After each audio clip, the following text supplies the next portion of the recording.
யூசுப் அலைஹிஸ்ஸலாம் சிறையிலிருந்து வெளியாகிறாரு. எப்படி சொல்றாரு?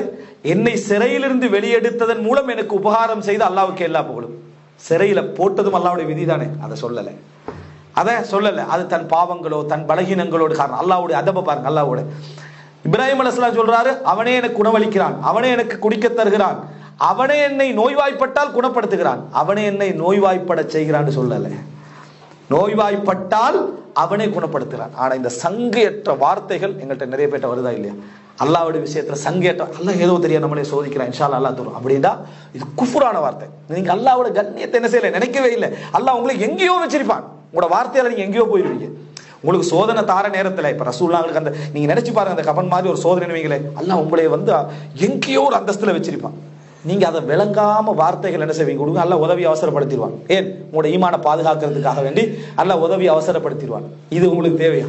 நீங்க உண்மையான ஈமான் உள்ள, யா அல்லாஹ் எனக்கு உதவி தான், ஆனா ஆஃபியத்தோட நீ எப்ப பொருத்தப்பட நினைக்கிற அப்ப கொண்டு வந்து எனக்கு என்ன செய் சேர்த்து ரெண்டு கேட்டு அல்லாஹ்வுடைய மஷீஅத்திலே அல்லாஹ்வுடைய அந்த நாட்டத்திலேயே போறேன். உமர் இப்னு கத்தாப் எல்லாம் சொல்றாங்க, எனக்கு எந்த சோதனை வந்தாலும் அதை நான் அல்லாஹ் புகழ்வேன்.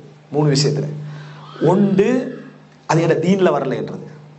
அது என் தீன்ல என் தீனை குழப்பல, தீன்ல நல்லா இருக்கிறேன், தீனை கூட்டிக்கிறது.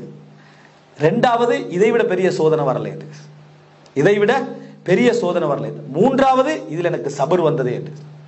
இதுல எனக்கு அல்லாஹ் சபரை தந்தானே என்று. 3 சோதனையிலையும் எந்த சோதனை வந்த இந்த 3 நிலை என்ன செஞ்சிருது? என்ற தீனுக்கு அல்லாஹ் எனக்கு தந்ததுக்கு நான் புகழ்ந்துடுறேன் அல்லாஹ்வை. சுப்ஹானல்லாஹ். நினைச்சு பாருங்க. அன்னஹா லம் தகுன் ஃபீ தீனி, என்ற தீன்ல அது இருக்கல்ல. வ அன்னஹா லம் தகுன் அக்பர மின், அதை விட பெரிதாக என்ன செய்யல, அது இருக்கல்ல. வ இன்னி உல்ஹிம்து ஸப்ர ஃபீஹி, அதுல எனக்கு பொறுமை என்ன செஞ்சது, இல்ஹாம் பண்ணப்பட்டதுன்றான். இதுதான் ஒரு மூமினுடைய பார்வை. இதை விட்டுட்டு வேற மாதிரி போக கூடாது. இமாம் இப்னு ஜௌஸி ரஹ்மத்துல்லாஹி என்ன சொல்றாங்க? அல்லாஹ் தஆலா எனக்கு கேட்டதை தந்தால் ஒரு திருப்தி, அதை தராது விட்டால் 2 திருப்தி. தந்தது நான் கேட்டது, தராதது அவன்ட முடிவு, ஆனால் எனக்கு 2 திருப்தி என்றாங்க. இந்த மாதிரியான ஒரு ரிதா இருக்கக்கூடிய ஒரு சூழ்நிலை, ஒரு பலம், ஒரு சக்தி எங்களுக்கு வர வேண்டும்.